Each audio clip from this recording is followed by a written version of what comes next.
ক্ষমতার শীর্ষে বসে থাকা মানুষটি যখন নিজের সাম্রাজ্যের ভেতরেই পচন ধরতে দেখেন তখন তিনি কি করেন? এই গল্প এমন এক তরুণ ধনকুবেরের, যিনি নিজের গড়া কোটি টাকার কোম্পানির অন্ধকার দিকটি নিজের চোখে দেখার জন্য এক অভাবনীয় সিদ্ধান্ত নিয়েছিলেন। বিলাসবহুল জীবন ছেড়ে তিনি ধারণ করেছিলেন একজন সামান্য হতদরিদ্র কর্মচারীর ছদ্মবেশ। তার নিজেরই তৈরি করা একটি শাখায় যখন তিনি সাধারণ কর্মী হিসেবে পা রাখলেন, তখন সেখানে ঘটে চলা ভয়াবহ দুর্নীতি ও প্রতারণার জাল দেখে তার পায়ের তলার মাটি সরে যাওয়ার উপক্রম হয়। যে অহংকারী এইচআর ম্যানেজারকে তিনি সামান্য একজন কর্মী ভাবছিলেন, সেই মেয়েটি ভেতর থেকে তার কোম্পানির ভিত কুরে কুরে খাচ্ছিল। কিন্তু সবচেয়ে বড় ধাক্কাটা তিনি খেলেন ইন্টারভিউয়ের দিন, যখন সেই মেয়েটি তার কাছে এমন এক অনৈতিক দাবি করে বসল, যা শুনে তার রক্ত রাগে টকবক করে ফুটে উঠেছিল। আর যেদিন সেই দম্ভে অন্ধ মেয়েটি এবং তার দুর্নীতিগ্রস্ত সঙ্গীরা তাদের সামনে দাঁড়ানো সামান্য ক্লার্কের আসল পরিচয় জানতে পারল, সেদিন পুরো অফিসে যে ভয়াবহ স্তব্ধতা নেমে এসেছিল তা হয়তো তারা জীবনেও ভুলতে পারবে না।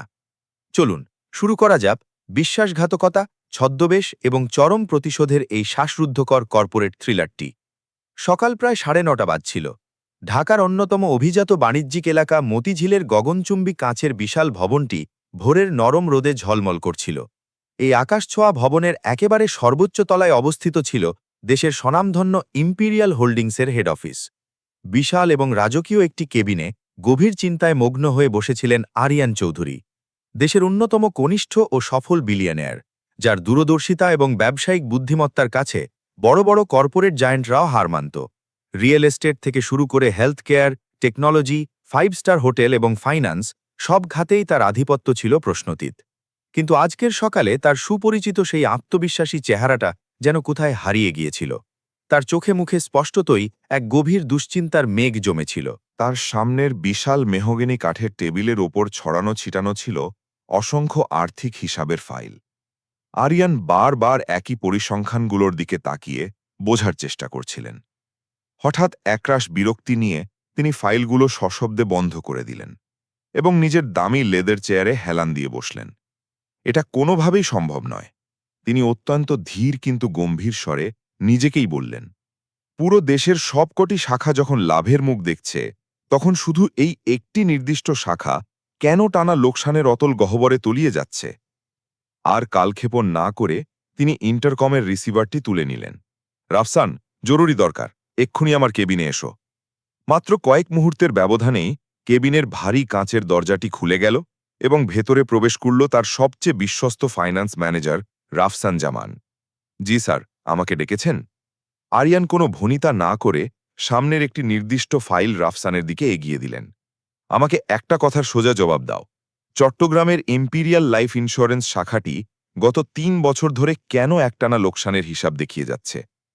রাফসান একটি দীর্ঘশ্বাস ছেড়ে অত্যন্ত হতাশার সুরে বলল, স্যার, আমি এই ব্রাঞ্চের অ্যাকাউন্টস অসংখ্যবার তন্ন করে চেক করেছি। ওপর থেকে দেখলে মনে হবে সবকিছু একদম নিখুঁত এবং পরিষ্কার, কিন্তু ভেতরের পরিস্থিতি ভিন্ন। খুব দ্রুত এবং রহস্যজনকভাবে ফান্ড থেকে টাকা গায়েব হয়ে যাচ্ছে। আরিয়নের ভ্রু কুঁচকে গেল। তোমার কথার অর্থ কি? অর্থ খুব স্পষ্ট স্যার। কোম্পানির ভেতরেই বসে কেউ খুব নিপুণ হাতে এই ভয়ঙ্কর খেলাটা খেলছে, যার কারণে আমরা বাইরে থেকে কিছুই ধরতে পারছি না। পুরো বিশাল কেবিনটিতে কয়েক সেকেন্ডের জন্য এক পিন পতন নিস্তব্ধতা নেমে এলো। এরপর আরিয়ান অত্যন্ত ধীরে সুস্থে নিজের জায়গা থেকে উঠে দাঁড়ালেন এবং হেঁটে বিশাল কাঁচের জানালার কাছে গিয়ে দাঁড়ালেন। নিচের রাস্তার ব্যস্ত শহরের ছুটন্ত গাড়িগুলোর দিকে তাকিয়ে তিনি অত্যন্ত শান্ত অথচ ইস্পাতের মতো কঠিন কণ্ঠে বললেন, যদি সত্যি সত্যি কেউ আমার নিজের হাতে গড়া কোম্পানিকে ভেতর থেকে উই পোকার মতো কুড়ে কুড়ে খায়, তবে এবার আমি নিজে মাঠে নামব এবং তাকে নিজের হাতে ধরব। রাফসান এই কথা শুনে রীতিমতো চমকে উঠল। স্যার, আপনি ঠিক কি করতে চলেছেন? আরিয়ান ধীরে ধীরে পেছন ফিরে তাকালেন। তার চোখে জ্বলছিল এক অদম্য জেদ আর দৃঢ়তা। আমি নিজে সেই চট্টগ্রাম ব্রাঞ্চে যাব, তবে এই কোম্পানির সর্বা মালিক হিসাবে নয়, বরং একজন অতি সাধারণ নিম্ন পদের কর্মচারী হিসাবে। রাফসানের চোখ বিস্ময়ে বড় বড় হয়ে গেল। বলেন কি স্যার, এটা তো অত্যন্ত ঝুঁকিপূর্ণ একটা সিদ্ধান্ত। আরিয়ান ঠোঁটের কোণে এক চিলতে রহস্যময় হাসি ফুকিয়ে তুলে বললেন, রাফসান, ব্যবসা জগতে সবচেয়ে বড় ঝুঁকিটাই হল ভুল মানুষদের ওপর অন্ধের মতো ভরসা করা। ঠিক সেদিন সন্ধেতেই হেড অফিসে অত্যন্ত গোপনীয়তার সাথে একটি কোর মিটিং ডাকা হল।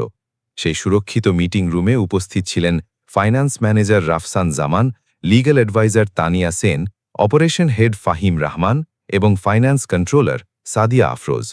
আরিয়ান উপস্থিত সবার মুখের দিকে গভীর দৃষ্টিতে তাকিয়ে গম্ভীরভাবে বললেন, আগামী কিছুদিনের জন্য আমি সম্পূর্ণ ব্যক্তিগত একটি মিশনে যাচ্ছি। আমার এই অনুপস্থিতির পুরোটা সময় এই কোম্পানির সমস্ত দায় দায়িত্ব তোমাদের উপরই ন্যস্ত থাকবে। তানিয়া কিছুটা উদ্বিগ্ন হয়ে জিজ্ঞাসা করল, স্যার, হঠাৎ এমন সিদ্ধান্ত? সব ঠিক আছে তো?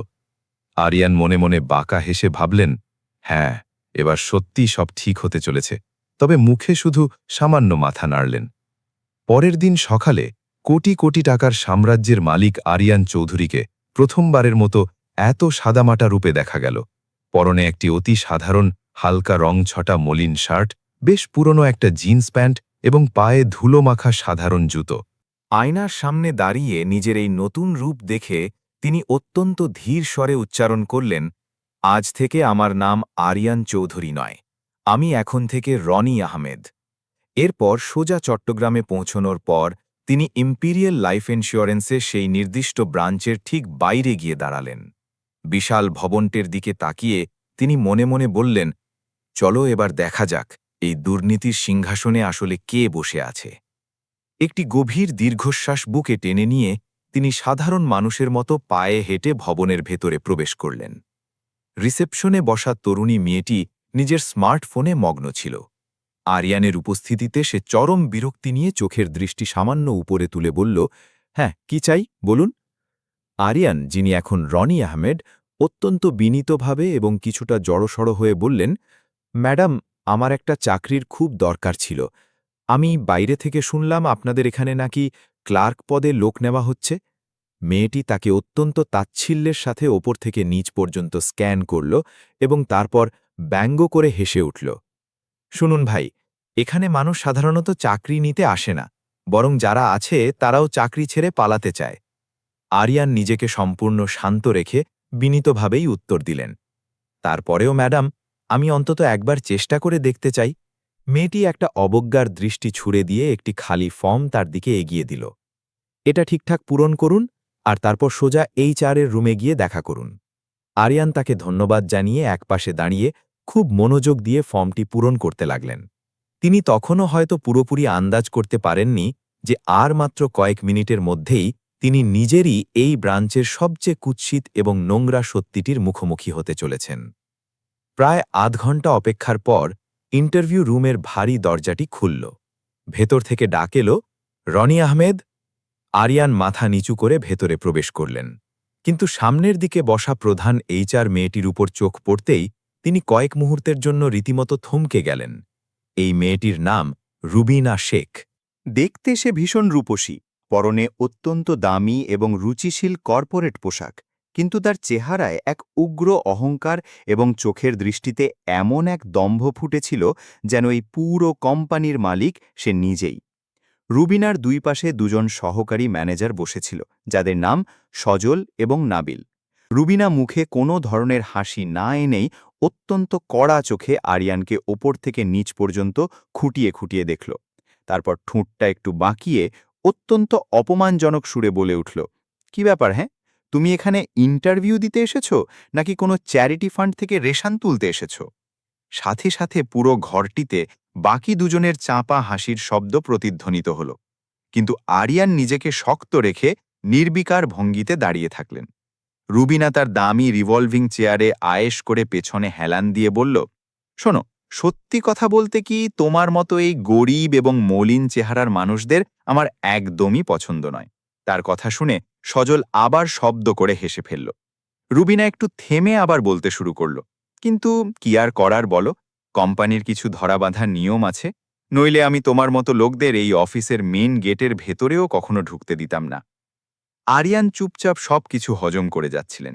তার বুকের ভেতর অপমানে আর রাগে আগুন জ্বলছিল ঠিকই, কিন্তু বাইরের চেহারায় তিনি ফুটিয়ে রেখেছিলেন এক অদ্ভুত প্রশান্তি এবং অসহায়ত্ব।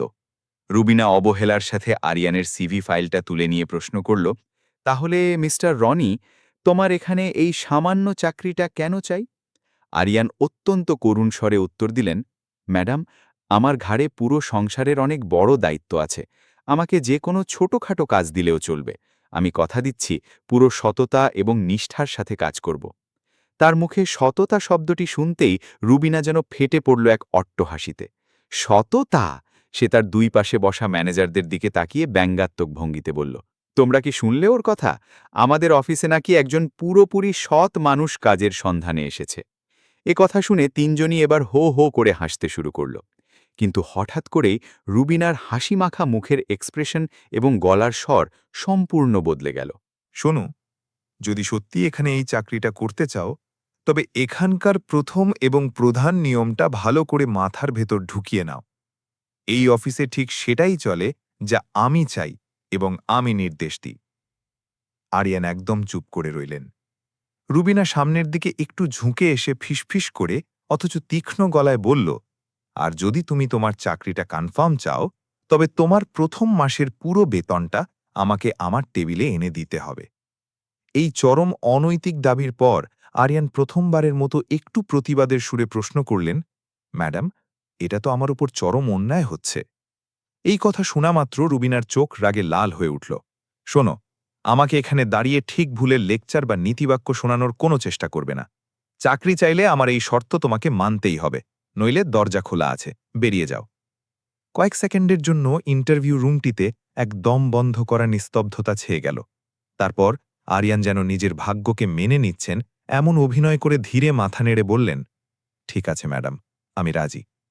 রুবিনার মুখে এক বিজয়ীর হাসি ফুটে উঠল। তার মনে হল আরও একটি অসহায় এবং দুর্বল শিকার খুব সহজেই তার পাতাজালে আটকে গেছে।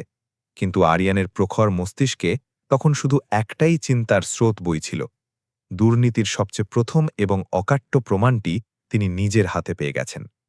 রুবিনা ফাইলটিতে একটি অবজ্ঞাপূর্ণ সই করে বলল, কাল সকাল থেকেই তুমি কাজে জয়েন করে নিও।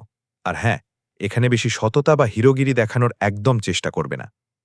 আরিয়ান তাকে সালাম জানিয়ে বাইরে বেরিয়ে গেলেন। কিন্তু কেবিনের দরজাটি তার পেছনে বন্ধ হতেই তার ঠোঁটের কোণে এক সূক্ষ্ম এবং কঠোর হাসি ফুটে উঠল। আসল খেলা তো মাত্র শুরু হল। পরের দিন খুব সকালে আরিয়ান নির্দিষ্ট সময়ের অনেক আগেই অফিসে এসে উপস্থিত হলেন। আজ এই অফিসের সবার চোখে তিনি শুধুই একজন সামান্য অতি সাধারণ ফাইল টানা ক্লার্ক। প্রথম দিন থেকেই তাকে অত্যন্ত ছোটখাটো এবং বিরক্তিকর সব কাজ গুছিয়ে দেওয়া হলো। একঘেয়ে ডেটা এন্ট্রি করা, ফাইলের পর ফাইল ডকুমেন্টস ভেরিফিকেশন করা, অফিসারদের কাছ থেকে সই জোগাড় করে আনা এবং ফাইলের বোঝা নিয়ে এদিক ওদিক ছুটাছুটি করা। কিন্তু আরিয়ানের তীক্ষ্ণ নজর ছিল অফিসের প্রতিটি কোণায়, প্রতিটি ফাইলে। কে কার সাথে আড়ালে কথা বলছে, কে কোন গুরুত্বপূর্ণ ফাইল ড্রয়ারে লুকোচ্ছে, কে সামান্যতম যাচাই বাছাই না করেই চোখের পলকে লাখ টাকার ক্লেম পাস করে দিচ্ছে, সবকিছুই তিনি নিজের মস্তিষ্কে রেকর্ড করছিলেন। আর সবচেয়ে গুরুত্বপূর্ণ বিষয়টি ছিল তার মলিন শার্টের ওপরের বোতামটিতে অত্যন্ত সুকৌশলে লাগানো ছিল একটি অত্যাধুনিক শক্তিশালী হিডেন ক্যামেরা, যা সকাল থেকে সন্ধে পর্যন্ত একটানা অফিসের প্রতিটি দুর্নীতি রেকর্ড করে যাচ্ছিল। প্রথম কয়েকটা দিন তিনি একেবারে নিশ্চুপ থেকে কেবল চারপাশের পরিবেশ দেখলেন, সবার কথাবার্তা শুনলেন, আর দুর্নীতির শেকড় কতদূর বিস্তৃত তা গভীরভাবে বুঝলেন। তারপর একদিন হঠাৎ রুবিনা তাকে তলব করে নিজের সুসজ্জিত কেবিনে ডেকে পাঠাল। রনি, এই ফাইলটি নাও, আর এক্ষুনি নিচে একটা সই করে দিয়ে যাও। আরিয়ান অত্যন্ত সাবলীলভাবে ফাইলটি হাতে নিয়ে খুললেন, কিন্তু ফাইলের ভেতরের পাতাগুলো দেখেই তার কপালে গভীর চিন্তার ভাঁজ পড়ে গেল। ওই ফাইলটিতে কয়েক কোটি টাকার একটি বিশাল ইন্স্যুরেন্স ক্লেম অ্যাপ্রুভালের জন্য রাখা ছিল, কিন্তু অবাক করার বিষয় হল সেখানে প্রয়োজনীয় এবং জরুরি সব ডকুমেন্টসই সম্পূর্ণ গায়েব ছিল। সেখানে না ছিল কোনো অথেন্টিক হাসপাতাল থেকে দেওয়া সঠিক মেডিকেল রিপোর্ট, না ছিল পুলিশ ভেরিফিকেশন বা আসল অ্যাক্সিডেন্ট প্রুফ, আর না ছিল মাঠ পর্যায়ের কোনো ভেরিফিকেশন রিপোর্ট। সবকিছু দেখেই স্পষ্ট বোঝা যাচ্ছিল যে এটি আগাগোড়া একটি ভুয়ো ক্লেম। আরিয়ান অত্যন্ত শান্ত ও সংযত স্বরে বললেন, ম্যাডাম, কোনো প্রকার পেপার যাচাই না করে এত বড় অঙ্কের একটা ক্লেম পাস করে দেওয়া তো কোম্পানির নিয়মের চরম বরখেলাপ হবে। এ কথা শোনামাত্র রুবিনার চোখ আক্ষরিক অর্থেই লাল হয়ে গেল। সে নিজের দামি চেয়ার থেকে ধরফর করে উঠে এসে একেবারে আরিয়ানের মুখের কাছে চলে এলো। তোমাকে আমি প্রথম দিনেই পরিষ্কার করে বলেছিলাম, এখানে কোনো মগজ খাটানোর চেষ্টা করবে না, এখানে শুধু আমার আদেশ চলে। এরপর সে গলা নামিয়ে দাঁতে দাঁত চেপে চরম হুমকির সুরে বলল, যদি তুমি আমার সামনে বেশি সততার নাটক দেখানোর চেষ্টা করো না, তবে এমন এক জঘন্য মিথ্যা মামলায় ফাঁসিয়ে তোমাকে জেলের ভেতরে ঢোকাবো যে জীবনেও আর সূর্যের আলো দেখতে পাবে না। আরিয়ান কোনো উত্তর না দিয়ে স্থির দৃষ্টিতে কয়েক মুহূর্ত তার দিকে তাকিয়ে থাকলেন। এরপর আর কোনো বাক্য ব্যয় না করে নিঃশব্দে ফাইলে সই করে দিলেন। রুবিনা বিজয়ীর ভঙ্গিতে কুটিল হাসি হেসে বলল, গুড বয়, এভাবেই বাধ্য ছেলের মতো কাজ করবে। কিন্তু ঠিক সেই মুহূর্তটিতেই আরিয়ানের মনে একটি বিষয় দিবালোকের মতো পরিষ্কার হয়ে গিয়েছিল।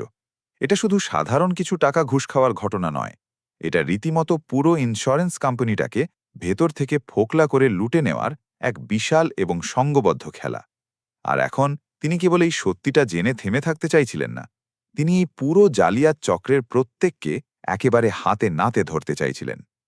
সেদিন গভীর রাতে নিজের সুরক্ষিত হোটেলের রুমে বসে আরিয়ান সারাদিনের সমস্ত রেকর্ডিং অত্যন্ত মনোযোগ দিয়ে দেখছিলেন।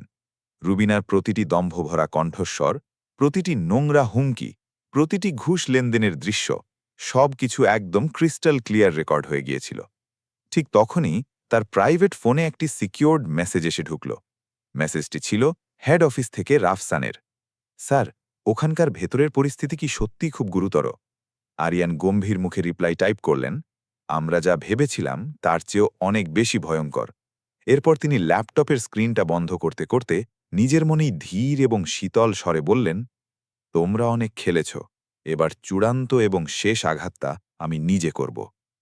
পরের দিন সকালে বন্দরনগরী চট্টগ্রামের রাস্তাঘাট হালকা বৃষ্টির কারণে বেশ ভিজেছিল। বাইরের আবহাওয়াটা বেশ স্নিগ্ধ আর ঠান্ডা হলেও ইম্পিরিয়াল লাইফ ইন্স্যুরেন্সের সেই নির্দিষ্ট ব্রাঞ্চের ভেতরের পরিবেশ রোজকার মতোই চরম উত্তপ্ত এবং দুর্নীতির বিষবাষ্পে ভরা ছিল। আরিয়ান, যিনি সেই মুহূর্তে সবার কাছে নিতান্তই নিরীহ রনি আহমেদ, নিজের স্বাভাবিক রুটিন মেনে অফিসের ভেতর ঢুকলেন। তার হাতে সেই পুরনো একটি ব্যাগ, চেহারায় সেই পরিচিত সাধারণ এবং বোকা বোকা ভাব, কিন্তু তার প্রখর মস্তিষ্কটি ছিল শিকারী ঈগলের মতো পুরোপুরি সতর্ক। তিনি নিজের ছোট ডেস্কে গিয়ে বসতেই সামনে থেকে সজল এসে ডাক দিল, এই যে রনি মিয়া, ম্যাডাম তোমাকে এক্ষুনি তার কেবিনে ডাকছেন। আরিয়ান অত্যন্ত বাধ্যগত কর্মীর মতো শান্তভাবে উঠে দাঁড়ালেন এবং ধীর পায়ে রুবিনার কেবিনের দিকে এগিয়ে গেলেন। দরজা সামান্য একটু খুলতেই তিনি দেখতে পেলেন রুবিনা খুব জাপা স্বরে ফোনে কারো সাথে চরম উত্তেজিত হয়ে কথা বলছে। তার গলার স্বর বেশ নিচু হলেও চেহারায় স্পষ্ট ঘাবড়ে যাওয়ার এবং টেনশনের ছাপ দেখা যাচ্ছিল। না না, তুমি এখন একদম কোনো ফাইল পাঠাবে না, আগেই পুরনো পেপারগুলো যে কোনো মূল্যে আমাকে ক্লিয়ার হতে দাও। ঠিক তখনই দরজার কাছে দাঁড়ানো আরিয়ানের ওপর তার নজর পড়ল। সে সাথে সাথে কলটা কেটে দিয়ে সোজা হয়ে বসল। ভেতরে এসো রনি। আরিয়ান মাথা নিচু করে চুপচাপ গিয়ে দাঁড়ালেন। রুবিনা তার চেয়ারে আয়েশ করে পেছনে হেলান দিয়ে একটু রহস্যময়ী হাসি হেসে বলল, শোনো রনি, আজ থেকে তুমি এই অফিসে আর শুধু একজন সাধারণ ফাইল টানা ক্লার্ক হিসেবে থাকবে না, তোমাকে আজ আমি একটু স্পেশাল এবং বড় কাজ দিতে যাচ্ছি। জি ম্যাডাম, বলুন। কাজটা করতে গিয়ে ভয় পাবে না তো আবার? আরিয়ান খুব স্বাভাবিক গলায় উত্তর দিলেন, ম্যাডাম, আমি যদি কাজটায় কোনো ভুল না করি তাহলে আমার ভয় পাওয়ার কি আছে? রুবিনা তাচ্ছিল্যের হাসি হেসে বলল, ভুল আর ঠিক এই নীতিবাক্যের শব্দগুলো কেবল তোমাদের মতো গরিব মানুষদের অভিধানেই মানায়। আমাদের মতো ধনীদের কাছে এসবের কোনো মূল্য নেই, আমরা শুধু নিজেদের ফায়দাটাই দেখি। আরিয়ান মনে মনে চরম এক তাচ্ছিল্যের হাসি হাসলেন। যে উগ্র মেয়েটি নিজের ক্ষমতা আর বুদ্ধির ওপর এতটা অহংকার করে বসে আছে, সে বিন্দু বিসর্গও আন্দাজ করতে পারছিল না যে তার ঠিক সামনেই মাথা নিচু করে বসে থাকা এই অতি সাধারণ মানুষটি আসলে তার চেয়ে ক্ষমতার মাপকাঠিতে কয়েক হাজার গুণ বেশি শক্তিশালী এক রাঘব বোয়াল। রুবিনা তার টেবিলের উপর রাখা অত্যন্ত সুরক্ষিত এবং মোটা একটি ফাইল আরিয়ানের দিকে ঠেলে দিয়ে কঠোর স্বরে বলল, এই স্পেশাল ফাইলটি এক্ষুনি অফিসের বাইরে আমাদের একজন নির্দিষ্ট ক্লায়েন্টের হাতে পৌঁছে দিয়ে আসতে হবে। আর হ্যাঁ, খুব ভালো করে কান খুলে শুনে রাখো, রাস্তায় কোনোভাবেই এই ফাইলের ফিতা খোলার দুঃসাহস দেখাবে না। ঠিক আছে ম্যাডাম, আমি এক্ষুনি যাচ্ছি।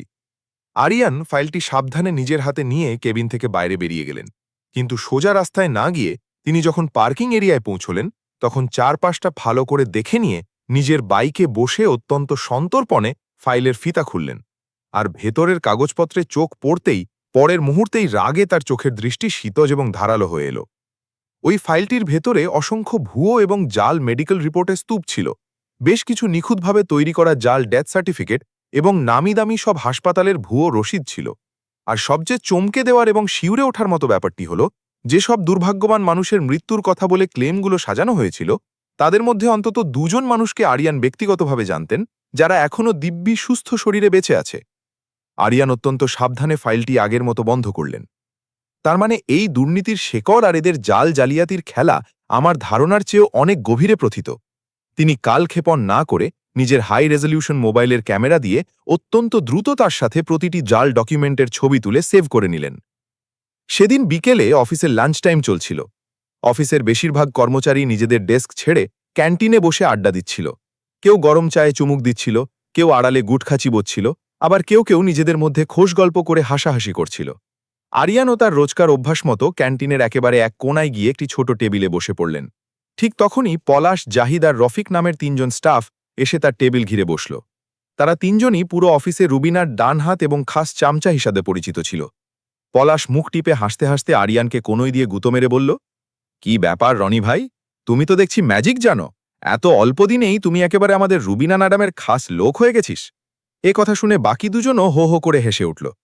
আরিয়ান একেবারে না জানার ভান করে অত্যন্ত সাবলীলভাবে জিজ্ঞেস করলেন, হঠাৎ কথা বলছো কেন ভাই? জাহিদ চোখ টিপে বলল, আরে বোকা, ম্যাডাম যাকে তাকে দিয়ে কি অফিসের এত দামি আর গোপনীয় ফাইল বাইরে পাঠাতে দেন নাকি? ম্যাডাম যাকে এই কাজের দায়িত্ব দেন বুঝে নিতে হবে সে ম্যাডামের অত্যন্ত বিশ্বস্ত এবং কাছের মানুষ হয়ে গেছে। রফিক তখন গলাটা নামিয়ে ফিসফিস করে অত্যন্ত সাবধানী সুরে বলল, তবে ভাই, শুধু একটা কথা খুব ভালো করে মাথায় গেঁথে রেখো, এই অফিসে যারা কাজের চেয়ে বেশি প্রশ্ন করে তারা কিন্তু এখানে খুব বেশি দিন টিকতে পারে না। আরিয়ান অত্যন্ত শান্ত ও নির্বিকার স্বরে জিজ্ঞেস করলেন, মানে কি বলতে চাইছো তুমি? পলাশ এবার টেবিলের ওপর দিয়ে আর একটু কাছে ঝুঁকে এসে ফিসফিস করে বলল, মানে হলো এই অফিসে ম্যাডামের ইশারায় সব চলে। কোটি কোটি টাকার ভুয়ো ইন্স্যুরেন্স ক্লেম, জাল ডকুমেন্টস তৈরি করা থেকে শুরু করে মোটা অঙ্কের কমিশন খাওয়া সবকিছুই একদম ওপেন সিক্রেট। এরপর সে নিজেই নিজের কথায় হেসে ফেলল। আর এই অফিসের সবচেয়ে দুর্বল আর মজার বিষয় কোনটা জানো? ওই যে একেবারে ওপর তলায় হেড অফিসে এসি রুমে বসে থাকা কোম্পানির বোকা মালিক ব্যাটার এসবের বিন্দু বিসর্গও জানা নেই। সেভাবে তার কোম্পানি বুঝি খুব ভালো চলছে। এ কথা বলে তিনজনই চরম উল্লাসে জোরে জোরে হাসতে লাগল।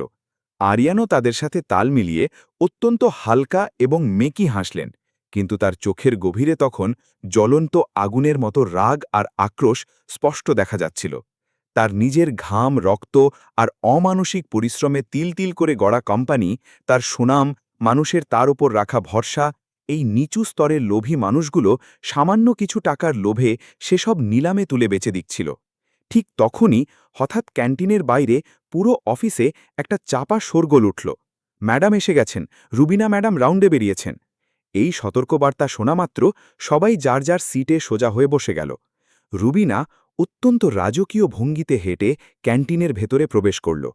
আজ তার চেহারায় এক অন্যরকম উন্মাদনা এবং লোভের চকচকে আভা ছিল। সে সোজা ঘরের একেবারে মাঝখানে এসে কর্তৃত্বের সাথে দাঁড়াল। শোনো সবাই, আমার কথাটা খুব মনোযোগ দিয়ে শোনো। তার তীক্ষ্ণ কণ্ঠস্বরে পুরো হলরুম মুহূর্তের মধ্যে পিনপতন শান্ত হয়ে গেল। আগামী সপ্তাহের মধ্যেই আমাদের এই ব্রাঞ্চে একটি অত্যন্ত বড় এবং স্পেশাল ইন্স্যুরেন্স ক্লেম আসতে চলেছে। এ খবর শোনামাত্র উপস্থিত সবার চোখ লোভের আগুনে চকচক করে উঠল। রুবিনা এক ধরনের বিকৃত হাসতে হাসতে বলল, যদি আমরা সবাই মিলে খুব সাবধানে এই ক্লেমটা সফলভাবে পাশ করিয়ে নিতে পারি, তবে আমাদের সবার আগামী কয়েক বছরের জীবন একদম রাজার মতো সেট হয়ে যাবে। সজলার লোভ সামলাতে না পেরে জিজ্ঞেস করে বসল, অ্যামাউন্টটা ঠিক কতর ম্যাডাম? রুবিনা গলাটা একদম খাঁদে নামিয়ে ধীর অথচ স্পষ্ট স্বরে উচ্চারণ করল, পুরো ৩৫ কোটি টাকা। এই বিশাল অঙ্কের কথা শুনে পুরো ঘরটিতে কয়েক সেকেন্ডের জন্য এমন একটা নিস্তব্ধতা নামল যে একটা পিন পড়লেও শব্দ শোনা যাবে। এরপর প্রায় প্রত্যেকের চেহারায় চরম লোভ আর উল্লাস ফুটে উঠল। নাবিল হাত ঘষতে ঘষতে হাসতে হাসতে বলল, তাহলে তো ম্যাডাম এবার একটা 5 স্টার লেভেলের গ্র্যান্ড পার্টি পাক্কা। সে সোজা ঘরের একেবারে মাঝখানে এসে কর্তৃত্বের সাথে দাঁড়াল। শোনো সবাই, আমার কথাটা খুব মনোযোগ দিয়ে শোনো। তার তীক্ষ্ণ কণ্ঠস্বরে পুরো হলরুম মুহূর্তের মধ্যে পিনপতন শান্ত হয়ে গেল। আগামী সপ্তাহের মধ্যেই আমাদের এই ব্রাঞ্চে একটি অত্যন্ত বড় এবং স্পেশাল ইন্স্যুরেন্স ক্লেম আসতে চলেছে। এ খবর শোনামাত্র উপস্থিত সবার চোখ লোভের আগুনে চকচক করে উঠল। রুবিনা এক ধরনের বিকৃত হাসতে হাসতে বলল, যদি আমরা সবাই মিলে খুব সাবধানে এই ক্লেমটা সফলভাবে পাশ করিয়ে নিতে পারি, তবে আমাদের সবার আগামী কয়েক বছরের জীবন একদম রাজার মতো সেট হয়ে যাবে। সজলার লোভ সামলাতে না পেরে জিজ্ঞেস করে বসল, অ্যামাউন্টটা ঠিক কতর ম্যাডাম? রুবিনা গলাটা একদম খাদে নামিয়ে ধীর অথচ স্পষ্ট স্বরে উচ্চারণ করল, পুরো ৩৫ কোটি টাকা। এই বিশাল অঙ্কের কথা শুনে পুরো ঘরটিতে কয়েক সেকেন্ডের জন্য এমন একটা নিস্তব্ধতা নামল যে একটা পিন পড়লেও শব্দ শোনা যাবে। এরপর প্রায় প্রত্যেকের চেহারায় চরম লোভ আর উল্লাস ফুটে উঠল। নাবিল হাত ঘষতে ঘষতে হাসতে হাসতে বলল, তাহলে তো ম্যাডাম এবার একটা 5 স্টার লেভেলের গ্র্যান্ড পার্টি পাক্কা। কিন্তু রুবিনার সাথে সাথে তর্জনী উঁচিয়ে সবাইকে সতর্ক করে দিল, তবে খুব ভালো করে মনে রেখো, কাজের সময় সবাই অত্যন্ত সতর্ক থাকবে। এবার এই অ্যামাউন্টটা অনেক বড়, তাই কাজে যেন সামান্যতম কোনো ভুলও না হয়। তার গলার স্বর এবার চরম গম্ভীর এবং হুমকি মাখা হয়ে গেল। যদি সামান্য ভুলের কারণে কেউ অডিট টিমের হাতে ধরা পড়ে যাও, তবে তাকে কিন্তু আমি চিনব না, সে সোজা জেলের ভাত খাবে। এই ভয়ঙ্কর হুমকিতে কিছু মুহূর্তের জন্য সবার উল্লাস থেমে গিয়ে সবাই শান্ত হয়ে গেল। তারপর পলাশ সাহস করে একটু চাটুকারিতার সুরে বলল, আরে ম্যাডাম, যতদিন আপনি আমাদের মাথার উপরে ছায়ার মতো আছেন, ততদিন আমাদের আবার পুলিশের ভয় কিসের? তার এই আশ্বাসে সবাই ঘাড় নেড়ে সাঁই দিল এবং আবার হেসে ফেলল। এই হাসাহাসির মাঝেই রুবিনার তীক্ষ্ণ নজর হঠাৎ এক কোণায় দাঁড়িয়ে থাকা আরিয়ানের দিকে গেল। রনি? জি ম্যাডাম, বলুন। এই ৩৫ কোটির প্রজেক্টে এবার তোমার ভূমিকা কিন্তু খুব বেশি জরুরি এবং ক্রিটিক্যাল হবে। কোনো গাফিলতি চলবে না। আপনার যে আজ্ঞা ম্যাডাম। আমি আমার সেরাটা দেব। আরিয়ানের এই অত্যন্ত বিনীত উত্তরে রুবিনা অত্যন্ত সন্তুষ্ট হয়ে হাসল। এবার তার মনের ভেতর পুরোমাত্রায় বিশ্বাস জন্মে গিয়েছিল যে এই বোকা এবং বাধ্য রনিও এখন তাদের দুর্নীতির গ্যাংয়ের একজন একনিষ্ঠ সদস্য হয়ে গেছে। কিন্তু সে রাতে, যখন সবাই গভীর ঘুমে আচ্ছন্ন, তখন নিজের হাই সিকিউরিটি হোটেলের রুমে বসে আরিয়ান অত্যন্ত সতর্কতার সাথে প্রতিটি ভিডিও এবং অডিও রেকর্ডিং নিজের এনক্রিপ্টেড ল্যাপটপে সেভ করে ব্যাকআপ তৈরি করছিলেন। কাজ শেষ হতেই তিনি হেড অফিসের সাথে সাথে একটি সিকিউরড ভিডিও কল করলেন। রিং হতেই স্ক্রিনে লিগ্যাল অ্যাডভাইজার তানিয়া সেনকে দেখা গেল। জি স্যার, এত রাতে? আরিয়ানের গলার স্বর তখন এক ভয়ঙ্কর ঝড়ের পূর্বাভাস দিচ্ছিল। তানিয়া, এখন বিষয়টা কেবল সামান্য কিছু টাকা এদিক ওদিক করার দুর্নীতির মধ্যে আটকে নেই। এই ভয়ঙ্কর চক্রটি পুরোপুরি সুস্থ এবং জীবিত মানুষদের নকল মৃত্যুর নাটক সাজিয়ে কোটি কোটি টাকার ইন্স্যুরেন্স ক্লেম পাস করাচ্ছে। এই কথা শুনে তানিয়া রীতিমতো আতকে উঠল। My goodness, what? এটা তো মারাত্মক ক্রিমিনাল অফেন্স। আর সবচেয়ে বড় খবর হল, আগামী সপ্তাহেই এরা ৩৫ কোটি টাকার একটি নতুন এবং বিশাল জালিয়াতি করতে চলেছে। কয়েক সেকেন্ড পর্যন্ত ভিডিও কলের দুদিকেই এক চরম নিস্তব্ধতা বিরাজ করল। তারপর আরিয়ান অত্যন্ত ধীর এবং কাঠিন্যমাখা গলায় চূড়ান্ত সিদ্ধান্ত জানিয়ে বললেন, অনেক হয়েছে। এবার আর কোনো ছাড় নয়। এবার আইন শৃঙ্খলা রক্ষাকারী বাহিনী অর্থাৎ পুলিশকে এই খেলার মাঠে নামানোর সঠিক সময় এসে গেছে। পরের দিন অত্যন্ত গোপনীয়তার সাথে শহরের একটি 5 স্টার হোটেলের প্রাইভেট স্যুটে আরিয়ানের সাথে দেখা হল এই শহরের পুলিশের সবচেয়ে দুর্ধর্ষ এবং সৎ অফিসার হিসেবে পরিচিত ইন্সপেক্টর শফিক মাহমুদের। শফিক মাহমুদ তার প্রশ্নতীত সততা, তীক্ষ্ণ বুদ্ধিমত্তা ও অপরাধীদের প্রতি জিরো টলারেন্স মনোভাবের জন্য পুরো পুলিশ ডিপার্টমেন্টে এক নামে পরিচিত ছিলেন। আরিয়ান কোনোরকম ভূমিকা না করে সরাসরি তার ল্যাপটপটি ইন্সপেক্টরের সামনে রেখে সব রেকর্ডিং একে একে প্লে করে দিলেন। হাই ডেফিনেশন ভিডিওগুলো চলতে লাগল। রুবিনার চরম অহংকারের সাথে ঘুষ চাওয়ায় স্পষ্ট আওয়াজ, ভুয়া এবং জাল ফাইল পাস করার গোপন কথোপকথন, ক্যান্টিনে বসে সাধারণ কর্মচারীদের দুর্নীতির বড়াই করে হাসি হাসি করা, কোনো কিছুই বাদ গেল না। এসব অকাট্য প্রমাণ দেখে ইন্সপেক্টর শফিকের চোখের দৃষ্টি ধীরে ধীরে চরম কঠোর এবং রাগান্বিত হতে থাকল। সবগুলো ভিডিও ক্লিপ শেষ হবার পর তিনি একটা গভীর নিঃশ্বাস ফেলে অত্যন্ত ধীর কিন্তু রাগান্বিত স্বরে বললেন, মিস্টার চৌধুরী, এই লোকগুলো তো শুধু আপনার এত বড় একটা স্বনামধন্য কোম্পানিকে আর্থিকভাবে লুটছে না, এরা তো টাকার লোভে দেশের আইন আর সাধারণ মানবতাকেও হাঁটে তুলে বেচে দিচ্ছে। আরিয়ান দৃঢ়ভাবে হ্যাঁ বোধক মাথা নেড়ে বললেন, একদম ঠিক বলেছেন ইন্সপেক্টর, আমি চাই এদের প্রত্যেককে একেবারে প্রমাণসহ হাতে নাতে ধরতে। কবে অপারেশন চালাতে চান? ঠিক যেদিন ওই ৩৫ কোটি টাকার ভুয়া ক্লেমটা চূড়ান্তভাবে সিস্টেমে পাস হবে সেই দিন। ইন্সপেক্টর শফিক মাহমুদ তার জায়গা থেকে শটান উঠে দাঁড়ালেন। ডান, আমার টিম রেডি থাকবে। আমি আপনাকে কথা দিচ্ছি সেদিন ওই অফিসের একটি দুর্নীতিগ্রস্ত ইঁদুরও জালের বাইরে যেতে পারবে না। ওদিকে ইম্পিরিয়াল লাইফের অফিসে রুবিনা দিনের পর দিন ধীরে ধীরে আরও বেশি বেপরোয়া এবং লাগামহীন হয়ে উঠছিল। এখন সে কোনো রাগঢাক ছাড়াই প্রকাশ্যে সবার সামনে কর্মচারীদের কাছ থেকে নির্লজ্জের মতো টাকা দাবি করত। নতুন যে স্টাফই জয়েন করত তার কাছে কোনো সংকোচ ছাড়াই প্রথম মাসের পুরো বেতনটা ঘুষ হিসেবে চেয়ে বসত। যে বেচারা এই অন্যায়ের প্রতিবাদ করত বা টাকা দিতে অস্বীকৃতি জানাত, তাকে সে ক্ষমতার অপব্যবহার করে এতই মানসিক চাপে ফেলত এবং বিরক্ত করত যে সে বাধ্য হয়েই চাকরি ছেড়ে পালাতে পথ পেত না। কিন্তু এত সবের মাঝেও রনি অর্থাৎ আরিয়ান এখন নিজের সুনিপুণ অভিনয় রুবিনার সবচেয়ে কাছের এবং বিশ্বস্ত লোকেদের তালিকায় একেবারে উপরের দিকে জায়গা করে নিয়েছিলেন। একদিন শেষ বিকেলে অফিসের ডিউটি আওয়ার শেষ হওয়ায় অফিস প্রায় খালি হয়ে গিয়েছিল। কেবল এমার্জেন্সি কাজের জন্য হাতে গোনা কয়েকজন লোক বাকি ছিল। ঠিক তখনই রুবিনা আরিয়ানকে ডেকে পাঠালো নিজের কেবিনে। এসো রনি, বসো এখানে। আরিয়ান শান্তভাবে তার সামনের চেয়ারটিতে বসে পড়লেন। রুবিনা অত্যন্ত তীক্ষ্ণ দৃষ্টিতে কয়েক সেকেন্ড ধরে তার মুখের দিকে এক দৃষ্টে তাকিয়ে থাকল।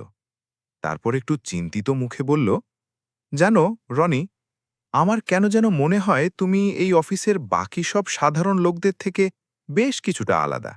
মানে, তুমি সবসময় খুব শান্ত থাকো, যে কোনো কাজ বুদ্ধিমত্তার সাথে সামলাও, আর সবচেয়ে বড় কথা হলো অন্য বোকাদের মতো তুমি আমাকে কখনো কোনো উল্টো পাল্টা প্রশ্ন করো না। আরিয়ান খুব হালকা এবং মেকি হাসলেন। সবই আপনার আশীর্বাদ ম্যাডাম।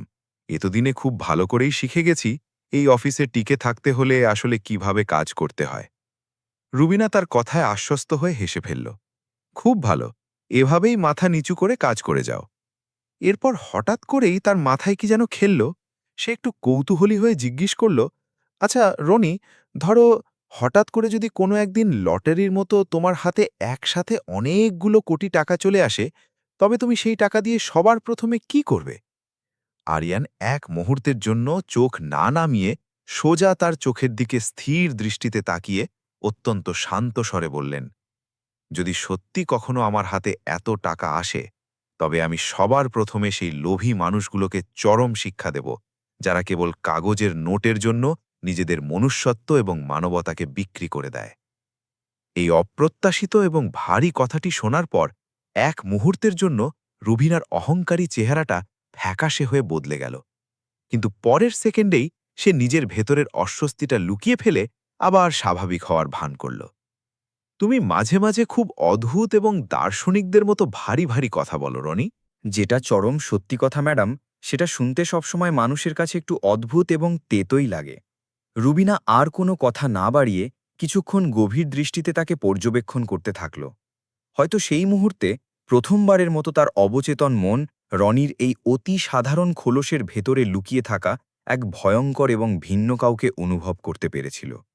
কিন্তু মানুষের ভেতরের অন্ধ লোভ অনেক সময় তার স্বাভাবিক বিচারবুদ্ধি পুরোপুরি কেড়ে নেয়। আর ক্ষমতার মোহে অন্ধ রুবিনার সাথেও ঠিক সেটাই ঘটেছিল। সে সামনে বসে থাকা বিপদের গভীরতা মাপতে চরমভাবে ব্যর্থ হল। ঠিক দুদিন পর অফিসের পরিবেশ সকাল থেকেই বেশ সরগরম এবং শোরগোলে ভরপুর ছিল, কারণ আজই ছিল সেই কাঙ্ক্ষিত দিনটি। বহুল আলোচিত সেই ৩৫ কোটি টাকার ভুয়া ক্লেমটি আজ চূড়ান্তভাবে সিস্টেমে আসার কথা ছিল। সকাল থেকেই অফিসের সাথে জড়িত প্রতিটি দুর্নীতিগ্রস্ত কর্মচারী চরম উত্তেজনায় অ্যাক্টিভ ছিল। অত্যন্ত নিখুঁতভাবে নকল ডকুমেন্টস তৈরি করা হচ্ছিল, কম্পিউটারের সিস্টেমে পুরনো ডেটা পাল্টানো হচ্ছিল, ফাইলে ভুয়ো সই দেওয়ার কাজ চলছিল জোর কদমে। রুবিনা নিজে দাঁড়িয়ে থেকে বারবার সবাইকে কড়া নির্দেশ দিচ্ছিল, খুব সাবধানে কাজ করো সবাই, খেয়াল রেখো একটা দাড়ি কমারও যেন কোনো ভুল না হয়। ঠিক একই সময় অফিস ভবন থেকে কিছুটা দূরে রাস্তার একপাশে পার্ক করে রাখা অত্যন্ত দামি এবং ঝকঝকে কালো রঙের একটি মার্সিডিজ গাড়িতে চুপচাপ বসেছিলেন আরিয়ান চৌধুরী। কিন্তু আজ তিনি সেই সাদামাটা চেহারার নিরীহ রনি আহমেদ ছিলেন না। আজ তিনি আবার তার নিজের আসল রূপে ফিরে এসেছিলেন। পরেছিলেন ইটালিয়ান ব্র্যান্ডের দামি কালো স্যুট, হাতের কবজিতে শোভা পাচ্ছিল লিমিটেড এডিশনের চকচকে রোলেক্স ঘড়ি, চেহারায় সেই কোটিপতির রাজকীয় এবং প্রভাবশালী ব্যক্তিত্ব, আর চোখের দৃষ্টিতে এক ধ্বংসাত্মক ঝড়ের সুস্পষ্ট আভাস। আজ এই দুর্নীতির জঘন্য খেলার চিরতরে শেষ হতে চলেছিল। হঠাৎ তার হাতের ফোন বেজে উঠল। স্ক্রিনে জলজল করে ভেসে উঠল নাম রুবিনা। আরিয়ান অত্যন্ত শান্তভাবে কল রিসিভ করলেন। ওপাশ থেকে রুবিনার রুক্ষ গলা শোনা গেল। কোথায় তুমি রনি? এখনো আসছো না কেন? আরিয়ান গলাটা একটু খাদে নামিয়ে আগের মতো অভিনয় করে বললেন, এই তো ম্যাডাম, আমি একেবারে কাছাকাছি চলে এসেছি। রাস্তায় জ্যাম ছিল। তাড়াতাড়ি অফিসে ঘোকো, তোমার ভেরিফিকেশন সই ছাড়া তো আমি মেইন ফাইলটা সিস্টেমে এগোতে পারছি না। ঠিক আছে ম্যাডাম, দিচ্ছি। কলটা কেটে দেওয়ার সাথে সাথেই আরিয়ান অত্যন্ত ক্ষিপ্রতার সাথে স্পিড ডায়ালে আরেকটি গোপন নম্বর ডায়াল করলেন। ইন্সপেক্টর শাফিক, আপনারা পজিশন বুঝে নিয়েছেন তো? ওপাশ থেকে ইন্সপেক্টরের ভরাট গলায় জবাব এলো, আমরা একদম রেডি মিস্টার চৌধুরী, শুধু আপনার সিগন্যালের অপেক্ষায় আছি। আরিয়ান গাড়ির গাঢ় কাঁচের জানালা দিয়ে ঘাড় ঘুরিয়ে অফিসের বিশাল ভবনের দিকে তাকালেন আর দাঁতে দাঁত চেপে ধীর কিন্তু ভয়ঙ্কর স্বরে বললেন, আজ এই জালিয়াত চক্রের একটা ইঁদুরও বাঁচবে না। কয়েক মিনিটের মধ্যেই অফিসের প্রধান গেটের বাইরে হঠাৎ অত্যন্ত দামি এবং লাক্সারি বেশ কয়েকটি কালো গাড়ি এসে পরপর ব্রেক কষে থামল। প্রধান ফটকে পাহারায় থাকা সিকিউরিটি গার্ডরা এতগুলো দামি গাড়ি একসাথে দেখে প্রথমে তো রীতিমতো ঘাবড়ে গেল। তাদের মনে হলো হয়তো হেড অফিস থেকে বা কোম্পানির বড় কোনো বিদেশি ভিআইপি ক্লায়েন্ট হঠাৎ পরিদর্শনে এসেছে। কিন্তু পরের মুহূর্তেই তাদের চোখ ছানা বড়া হয়ে গেল যখন সবচেয়ে প্রথম গাড়িটির ভারী দরজা খুলে রাজকীয় ভঙ্গিতে বাইরে পা রাখল তাদেরই অফিসের সেই অতি সাধারণ হতদরিদ্র ক্লার্ক রনি আহমেদ। পার্থক্য শুধু এইটুকুই ছিল যে আজ তার সেই মলিন চেহারা নেই। তার পোশাক, তার হাঁটার দাপট, তার বডি ল্যাঙ্গুয়েজ সবকিছু জাদুর মতো পুরোপুরি পাল্টে গিয়েছিল। পরনে অত্যন্ত দামি কালো স্যুট, চোখে দামি সানগ্লাস আর চেহারায় এমন এক ভয়ঙ্কর এবং আগ্রাসী আত্মবিশ্বাস যা দেখে যে কারো হাঁটু কেঁপে উঠবে। গার্ডদের চোখ বিস্ময়ে বড় বড় হয়ে গেল। তারা তোতলাতে তোতলাতে বলল, স্যার, আপনি রনি? আরিয়ান তাদের দিকে ভ্রুক্ষেপ না করেই সোজা হনহন করে গেট দিয়ে এগিয়ে গেলেন। ঠিক তখনই ভবনের পেছন এবং সামনের দিক থেকে সাইরেন বাজিয়ে পুলিশের 4টে বড় ভ্যানও এসে ঘাড়ের উপর থামল। ইন্সপেক্টর শফিক মাহমুদ তার হেভিওয়েট স্ট্রাইকিং ফোর্স নিয়ে অত্যন্ত ক্ষিপ্র গতিতে গাড়ি থেকে বাইরে বেরোলেন এবং সোজা আরিয়ানের পাশে এসে পজিশন নিলেন। মিস্টার চৌধুরী, চক্রের সবাই কি ভেতরেই আছে? আরিয়ান কেবল নিজের সানগ্লাসটা খুলতে খুলতে হালকা মাথা নাড়লেন। আরিয়ান তাদের দিকে ভ্রুক্ষেপ না করেই সোজা হনহন করে গেট দিয়ে এগিয়ে গেলেন। ঠিক তখনই ভবনের পেছন এবং সামনের দিক থেকে সাইরেন বাজিয়ে পুলিশের 4টে বড় ভ্যানও এসে ঘাড়ের উপর থামল। ইন্সপেক্টর শফিক মাহমুদ তার হেভিওয়েট স্ট্রাইকিং ফোর্স নিয়ে অত্যন্ত ক্ষিপ্র গতিতে গাড়ি থেকে বাইরে বেরোলেন এবং সোজা আরিয়ানের পাশে এসে পজিশন নিলেন। মিস্টার চৌধুরী, চক্রের সবাই কি ভেতরেই আছে? আরিয়ান কেবল নিজের সানগ্লাসটা খুলতে খুলতে হালকা মাথা নাড়লেন। হ্যাঁ, এবং আজ কেউ জালের বাইরে যাবে না। এরপর তিনি আর এক মুহূর্ত নষ্ট না করে অত্যন্ত দ্রুত এবং রাজকীয় পদক্ষেপে অফিসের মূল ফটকের ভেতর দিয়ে এগোতে লাগলেন। ওদিকে অফিসের ভেতরের পরিবেশ একেবারে অন্যরকম এক ঘোরের মধ্যে ছিল। রুবিনা নিজের সুসজ্জিত কেবিনে অত্যন্ত আয়েশ করে বসেছিল। তার ঠিক সামনেই যার নামে এই ৩৫ কোটির নকল ক্লেম করা হয়েছে সেই ভুয়া লোকটি নার্ভাস হয়ে বসা ছিল। সজল আর নাবিল তাদের ল্যাপটপে চরম মনোযোগ দিয়ে শেষ মুহূর্তের কিছু ডকুমেন্টস এডিট করে সিস্টেমে আপলোড করছিল। বাকি কর্মচারীরা ফাইল নিয়ে এদিক ওদিক ছুটোছুটি করছিল। ঠিক তখনই হঠাৎ বাইরের করিডোরে এক বিকট শোরগোল এবং হুড়োহুড়ি শব্দ উঠল। পুলিশ, পালাও, অফিসে পুলিশ রেইড করেছে। এই শব্দ কানে আসা মাত্রই অফিসের ভেতরের সবার হৃৎপিণ্ড যেন 1 সেকেন্ডের জন্য স্তব্ধ হয়ে গেল। সবাই চরম আতঙ্কে চমকে উঠল। ঠিক পরের মুহূর্তেই রুবিনার কেবিনের ভারী দরজাটি প্রচণ্ড এক ধাক্কায় সজোরে খুলে গেল। সবার আতঙ্কিত নজর সাথে সাথে সেদিকে ঘুরে গেল এবং তারপর পুরো ঘরটির সময় যেন বরফের মতো জমে গেল। দরজার ঠিক মাঝখানে 2 পকেটে হাত ঢুকিয়ে অত্যন্ত দাপটের সাথে দাঁড়িয়েছিল তাদেরই অফিসের সেই সামান্য ক্লার্ক রনি। কিন্তু আজ তাকে কোনোভাবেই রনি বলে মনে হচ্ছিল না। তার চেহারায় সেই একই প্রশান্তি বিরাজ করছিল ঠিকই, কিন্তু এখন তাতে এক সর্বগ্রাসী এবং রাজকীয় দাপট পরিষ্কারভাবে ঠিকরে বেরোচ্ছিল। রুবিনা চরম বিস্ময় এবং রাগে নিজের দামি চেয়ার থেকে স্প্রিংয়ের মতো লাফ দিয়ে দাঁড়িয়ে পড়ল। রনি, তুমি এখানে কিভাবে? আর তোমার এই বেশ? তার কথা শেষ হবার আগেই তার পিছনের দরজা দিয়ে ভারী বুটের শব্দ তুলে ইন্সপেক্টর শফিক পুলিশের বিশাল বাহিনী নিয়ে ভেতরে এসে ঢুকলেন। ইন্সপেক্টর শফিক অত্যন্ত চড়া এবং বাজখাই গলায় কমান্ড দিলেন, কেউ নিজের জায়গা থেকে এক চুল পরিমাণ নড়বে না, হাত উপরে তোলো সবাই। পুরো অফিস যেন এক সংসানের স্তব্ধতায় ডুবে গেল। রুবিনা নিজেকে কোনো মতে সামলে নিয়ে চরম ক্ষোভে এবং রাগে ফেটে পড়ে বলে উঠল, অফিসার, এটা কি ধরনের অসভ্যতা? আপনারা কার পারমিশন নিয়ে আমাদের এই স্বনামধন্য কর্পোরেট অফিসে জোর করে ঢুকলেন? ঠিক তখনই দরজায় দাঁড়িয়ে থাকা আরিয়ান ধীরে ধীরে ভেতরে এগিয়ে এলেন।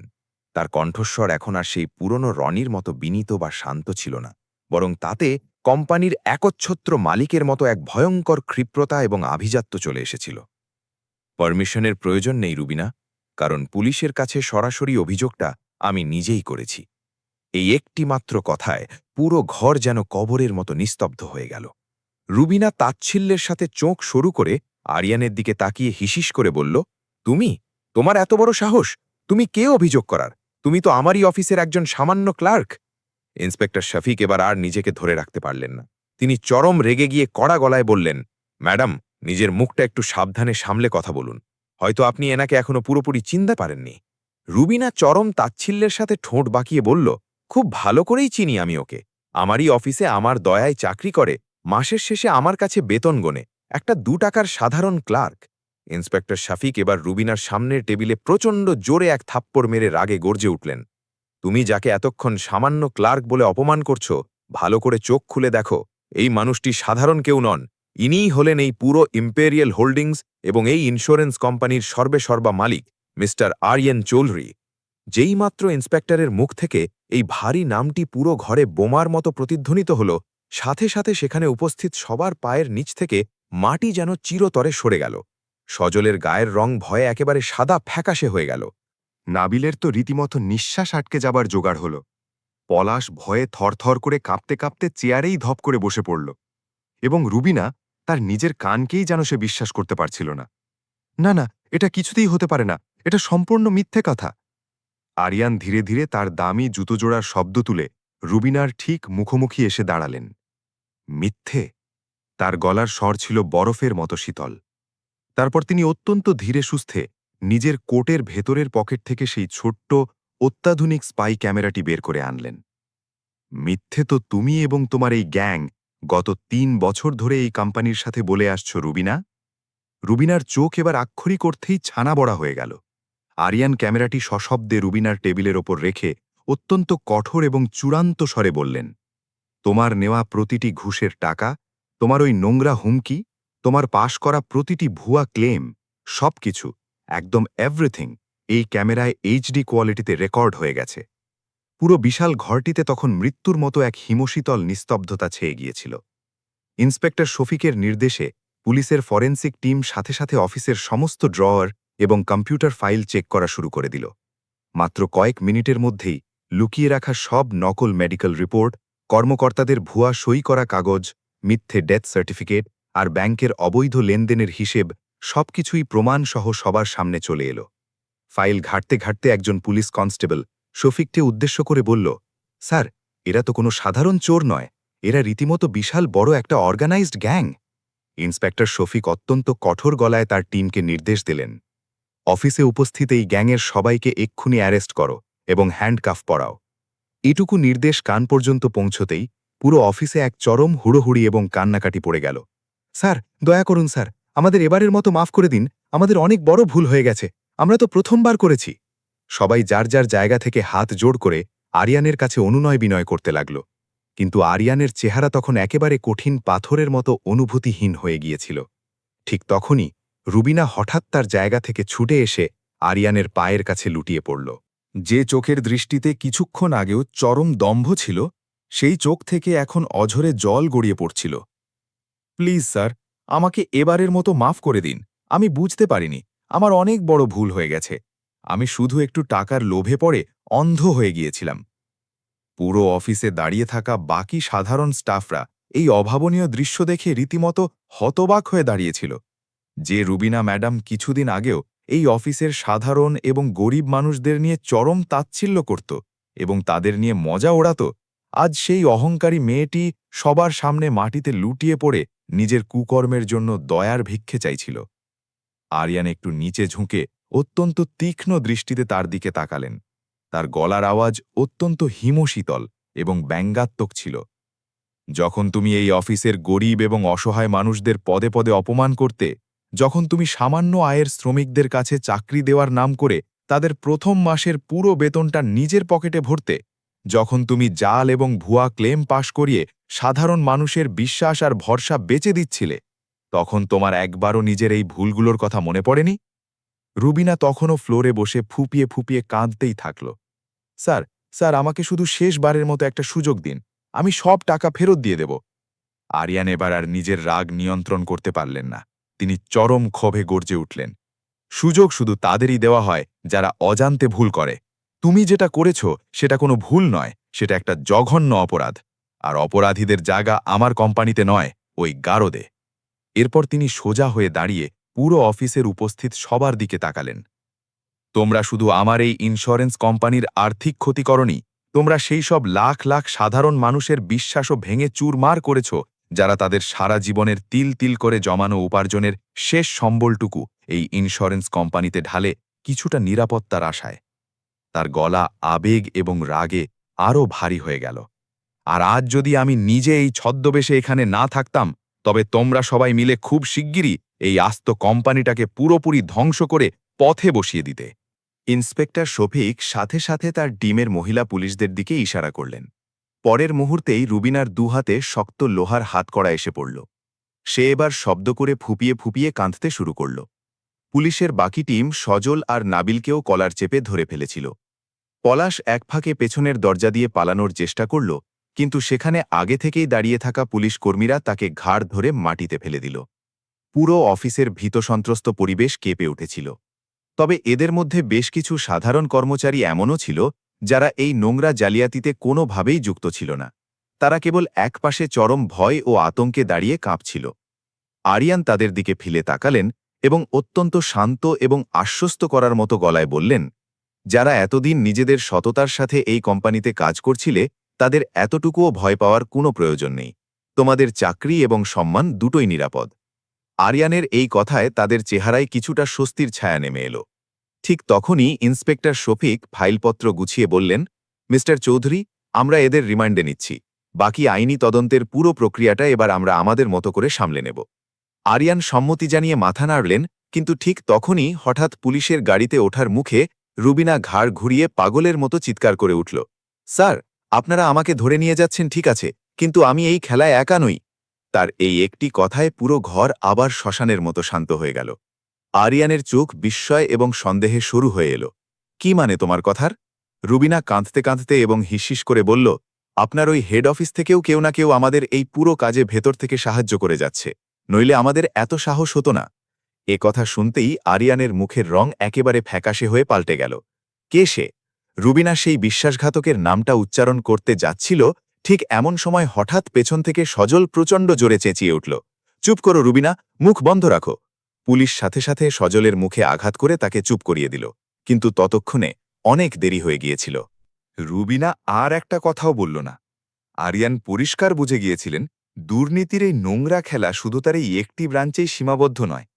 তার নিজের সাম্রাজ্যের ভেতরে একদম হেড অফিসে কোথাও না কোথাও কোনো এক খুব বড় এবং প্রভাবশালী বিশ্বাসঘাতক এখনও বহাল তবিয়তে লুকিয়ে আছে। ইন্সপেক্টর শফিক অত্যন্ত গম্ভীর এবং চিন্তিত স্বরে বললেন, মিস্টার চৌধুরী, পরিস্থিতি দেখে মনে হচ্ছে পুরো বিষয়টা আমাদের ধারণার চেয়েও অনেক গভীরে এবং বড়। আরিয়ান পরবর্তী কয়েক সেকেন্ড পর্যন্ত একদম পাথরের মূর্তির মতো শান্ত হয়ে দাঁড়িয়ে থাকলেন।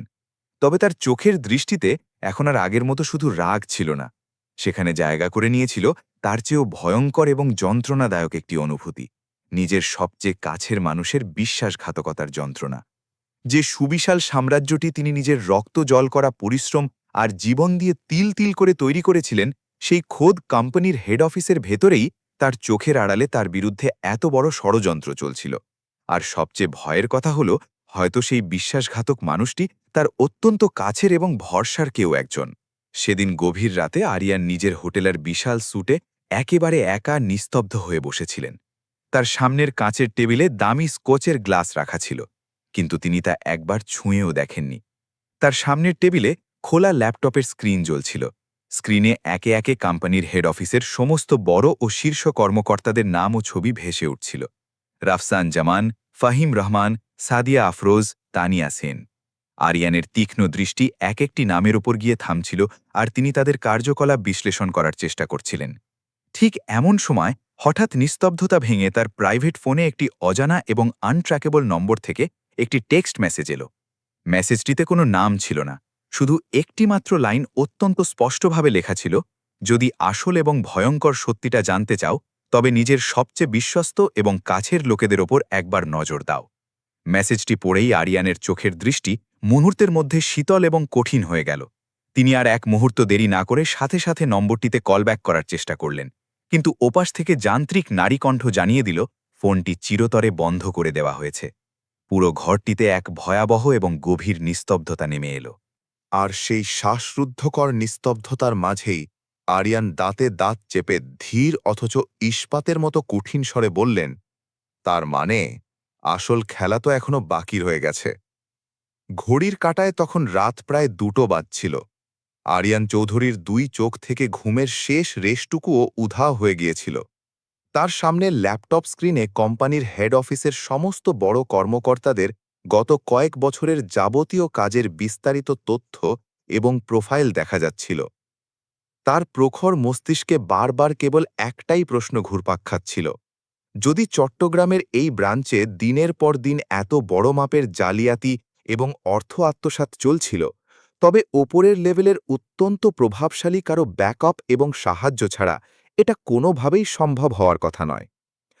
তিনি ক্লান্ত হয়ে নিজের লেদার চেয়ারে পেছনে হেলান দিয়ে কিছুক্ষণের জন্য চোখ বন্ধ করলেন। তার মস্তিষ্কের মেমোরিতে ভেসে উঠতে লাগল গত কয়েক মাসে ঘটে যাওয়া ছোট ছোট এবং আপাতদৃষ্টিতে স্বাভাবিক মনে হওয়া ঘটনাগুলি। হঠাৎ করে কিছু অতি গুরুত্বপূর্ণ অডিট ফাইল সিস্টেম থেকে গায়েব হয়ে যাওয়া, ফাইন্যান্সের কিছু অডিট রিপোর্ট কোনো প্রকার ক্রস চেক বা ভেরিফিকেশন ছাড়াই খুব সহজে পাস হয়ে যাওয়া, আর সবচেয়ে বড় এবং খটকা লাগার মতো কথা হলো, প্রতিবার যখনই ব্রাঞ্চের কোনো ঝামেলার কথা ওপর পর্যন্ত পৌঁছনোর উপক্রম হতো, ঠিক তার আগেই অত্যন্ত সুকৌশলে তা ধামাচাপা পড়ে যেত। ঠিক তখনই হঠাৎ তার চোখ দুটো ইলেকট্রিক শকের মতো খুলে গেল। Internal audit report! তিনি সাথে সাথে সোজা হয়ে বসলেন। তার আঙুল দ্রুত ল্যাপটপের কিবোর্ডে চলতে শুরু করল। তিনি নিজের সর্বোচ্চ অ্যাক্সেস ব্যবহার করে কোম্পানির অত্যন্ত গোপনীয় ইন্টারনাল অডিট রেকর্ড সার্ভারটি খুলতে শুরু করলেন। প্রায় আধা ঘন্টা ধরে একটানা হাজার হাজার ফাইল এবং ডেটা স্ক্যান করার পর হঠাৎ তার চোখ একটি নির্দিষ্ট নামের ওপর গিয়ে আটকে গেল, সাদিয়া আফরোজ। আরিয়ানের চোখ সন্দেহে কুঁচকে এলো। সাদিয়া ছিল এই কোম্পানির ফাইন্যান্স কন্ট্রোলার। গত দীর্ঘ 5 বছর ধরে সে অত্যন্ত বিশ্বস্ততার সাথে আরিয়ানের সাথে কাজ করছিল। অত্যন্ত বুদ্ধিমতী, স্বভাবগতভাবে শান্ত আর সবার কাছে বিশ্বস্ত একজন কর্মী হিসেবেই তার পরিচিতি ছিল। কিন্তু আজ স্ক্রিনে এক অদ্ভুত এবং ভয়ঙ্কর প্যাটার্ন আরিয়ানের সামনে ভেসে আসছিল।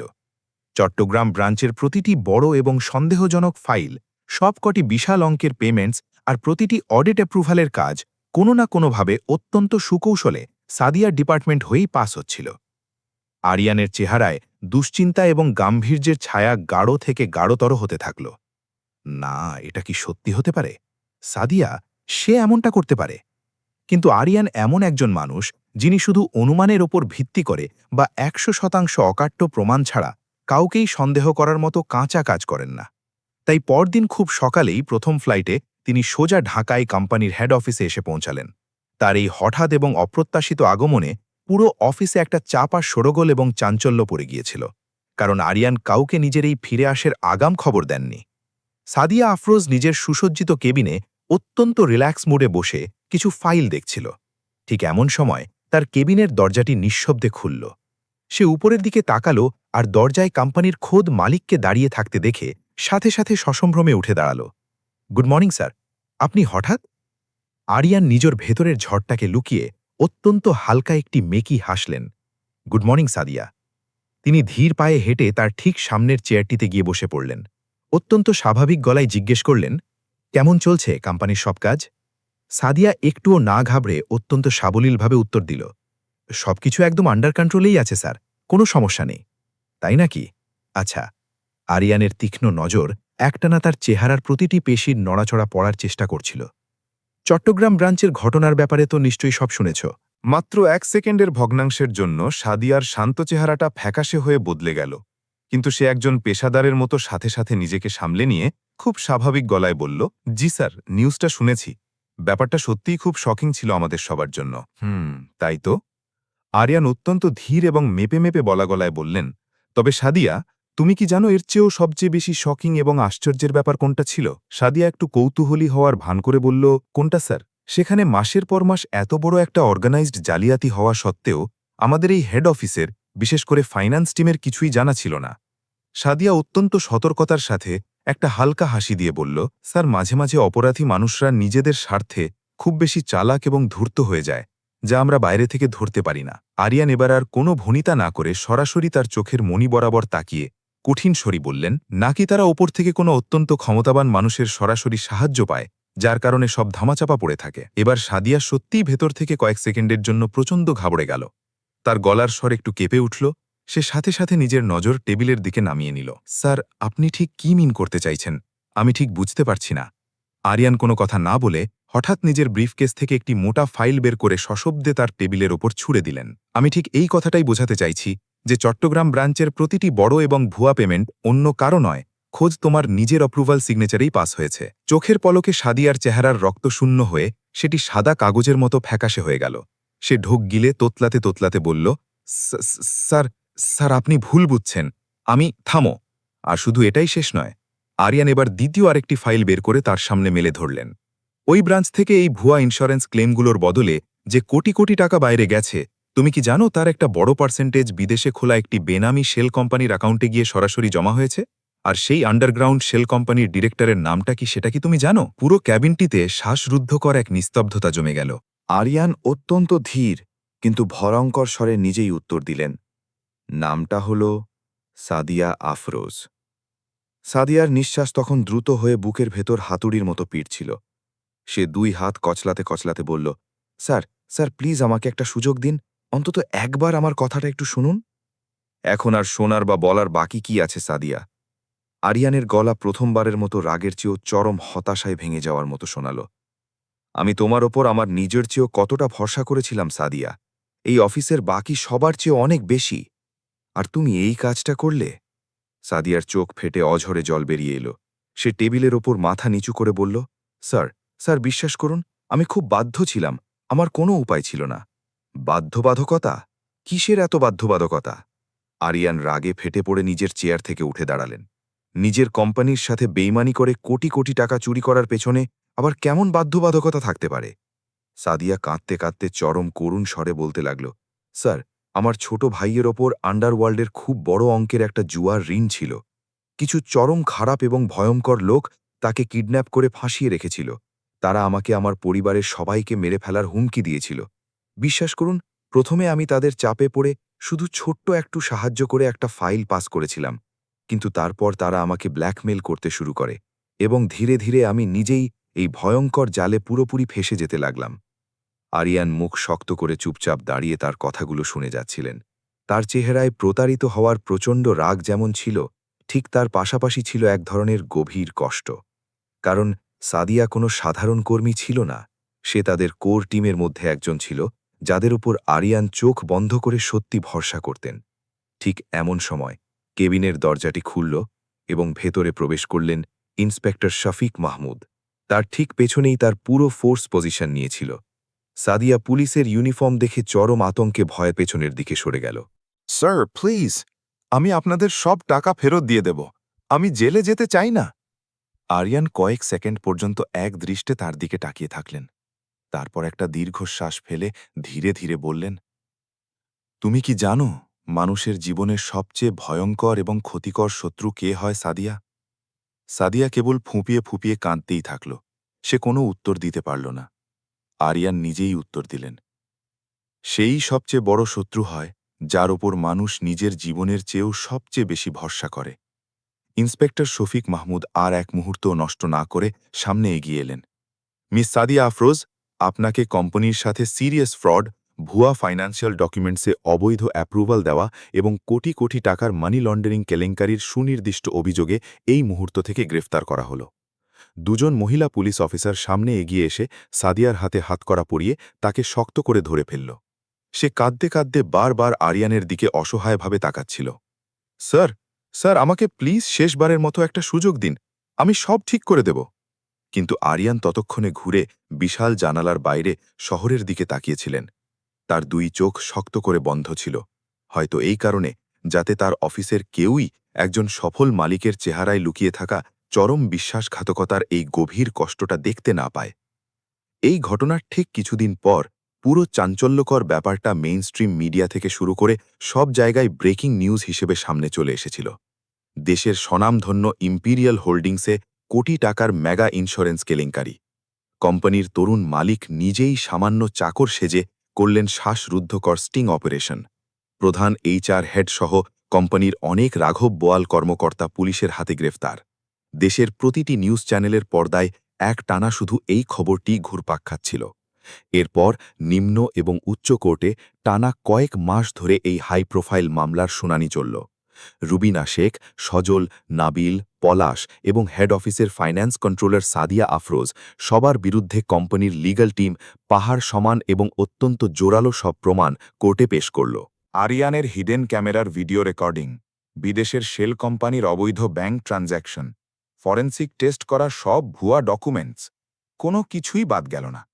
অকাট্য প্রমাণের ভিত্তিতে অবশেষে মহামান্য কোর্ট সবাইকে বিনা দ্বিধায় দোষী সাব্যস্ত করল। অপরাধের মাত্রা অনুযায়ী কাউকে 5 বছর, কাউকে 7 বছর এবং প্রধান 2 আসামি রুবিনা ও সাদিয়াকে 10 বছরের সশ্রম কারাদণ্ডের কঠোর সাজা শোনানো হল। এই বিশাল ঝড়ের কয়েক মাস পর চট্টগ্রাম ব্রাঞ্চের পুরো চেহারাটাই জাদুর মতো বদলে গিয়েছিল। সেখানে একেবারে নতুন এবং সৎ স্টাফ নিয়োগ দেওয়া হল, নতুন ম্যানেজমেন্ট বডি তৈরি হল।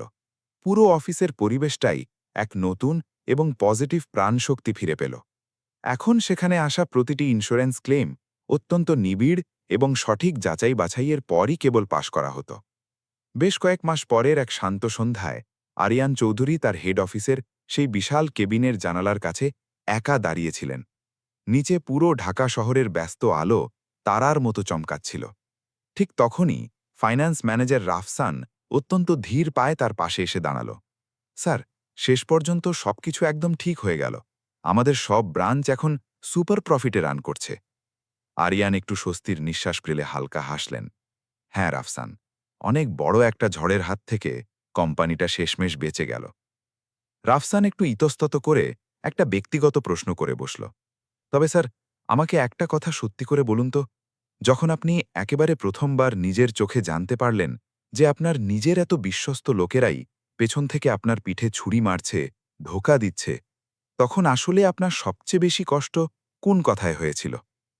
আরিয়ান এই প্রশ্নের পর কয়েক সেকেন্ড একেবারে চুপ থাকলেন। পুরনো স্মৃতিগুলো হয়তো আবার তাকে ছুঁয়ে যাচ্ছিল। তারপর তিনি অত্যন্ত ধীর এবং গভীর স্বরে বললেন, জানো রাফসান, ব্যবসায় সামান্য কিছু টাকার ক্ষতি কখনো একজন সত্যিকারের ব্যবসায়ীকে কষ্ট দেয় না। এই ক্ষতি আজ হোক কাল হোক ঠিকই পুষিয়ে নেওয়া যায়, কিন্তু একজন মানুষের বুকে আসল কষ্টটা তখন হয় যখন তার নিজের হাতে গড়া কাছের লোকেরাই সামান্য কিছু কাগজের নোটের লোভে তার অন্ধ বিশ্বাস আর ভরসাটাকে বাজরে বেচে দেয়। বিশাল কেবিনটিতে এক গভীর এবং দার্শনিক নিস্তব্ধতা ছেয়ে গেল। তারপর আরিয়ান আবার বাইরের নিয়ন আলোর দিকে তাকিয়ে অত্যন্ত আত্মবিশ্বাসের সাথে বললেন, মনে রেখো, একটা বিশাল কোম্পানিকে বাইরের কোনো শক্তিশালী শত্রু কখনোই ততটা ধ্বংস বা ক্ষতি করতে পারে না যতটা ক্ষতি করতে পারে ওই কোম্পানির ভেতরেই ছদ্মবেশে লুকিয়ে থাকা লোভী বিশ্বাসঘাতকেরা। এরপর তিনি একটু হালকা হাসির সাথে রাফসানের দিকে ফিরে আরও বললেন, তবে ব্যবসা জগতে একটা কথা সবসময় খুব ভালো করে মাথায় গেঁথে রেখো রাফসান, যখন কোনো প্রতিষ্ঠানের মালিক নিশ্চিন্তে ঘুমিয়ে পড়ে ঠিক তখনই তার ঘরে চুরি শুরু হয়। কিন্তু যেদিন সেই মালিক জেগে ওঠে, তার চোখ আবার সেই পুরনো তীক্ষ্ণতা এবং আত্মবিশ্বাসের আলো নিয়ে ফিরে আসে, তখন কোনো দুর্নীতি বা মিথ্যাই আর তার সামনে বেশিদিন লুকিয়ে থাকতে পারে না। সত্য ঠিকই আলোতে বেরিয়ে আসে। আরিয়ানের এই কথা শুনে রাফসান মুগ্ধ হয়ে হেসে ফেলল। স্যার, আপনি একদম খাঁটি কথা বলেছেন।